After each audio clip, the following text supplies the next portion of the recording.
Apple's new M3 chips power refreshed iMac, MacBook Pro 14 and 16.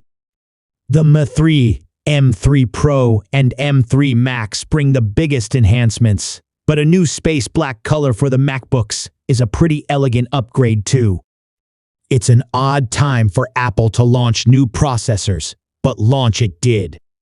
The company on Monday rolled out the update to most of its processor line, the M3, M3 Pro, and M3 Max, along with refreshes of systems using them, the iMac and 14 and 16-inch MacBook Pro. All are available for pre-order now, and shipping next week except for the M3 Max models, which are slated to ship later in the month. The processor upgrades bring typical generation over generation performance bumps generation over 2 generations for the iMac, which remained on the M1 chip. In other words, it's somewhat faster, significantly faster, or seriously faster depending upon what you're doing, what you're comparing it to, and who's doing the comparing. But they're likely fast enough that given the last generation of MacBook Pro 16 just shipped in February, I'd be peeved if I'd bought it. The iMac jumps to the M3, which Apple claims makes it twice as fast as its predecessor, the 2 generations old money. There's nothing else new. Same colors, same screen, same accessories, and same design. It starts at the same $1,299 price as before.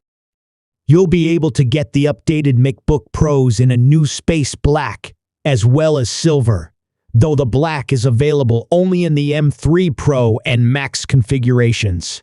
Their screens remain the same, but Apple has upped the power it drives them with, which raises their standard peak brightness to 600 nits, up from 500 nits.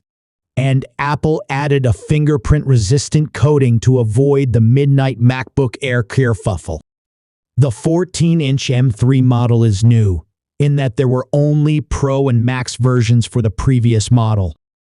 Using the M3 lets Apple set a lower starting price of $1,599 for the 14. The next step-up Max model still starts at $1,999.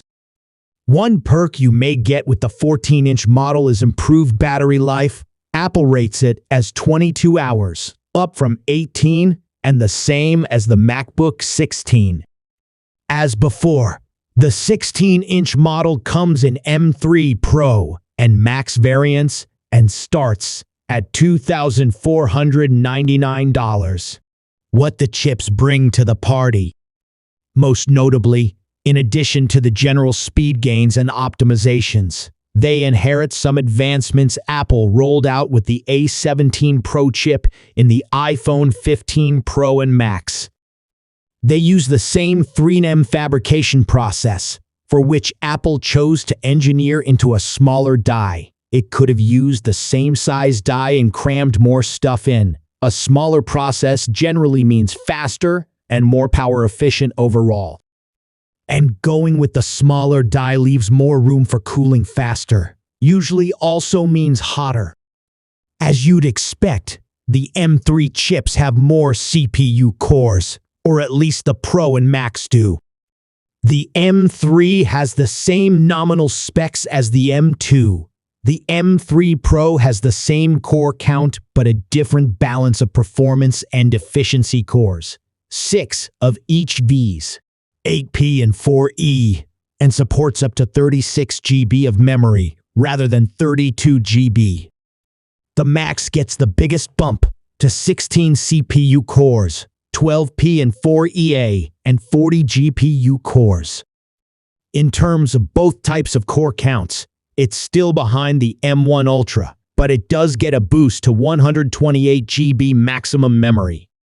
All of the chips get a V, one of popular video codec hardware decoding via the updated media engine. The M3 series also has the revamped graphics architecture that debuted in the A17 Pro, which isn't just faster, but adds hardware acceleration for ray tracing and mesh shaders. Ray tracing delivers more realistic rendering of lighting, reflections, and procedural textures for applications and games that have been designed to take advantage of it. Mesh shaders take the graphics data used to calculate object visibility and rendering characteristics, vertices and geometry, and do more of the processing up front, more efficiently and in bigger chunks than older methods. This in turn improves gaming frame rates.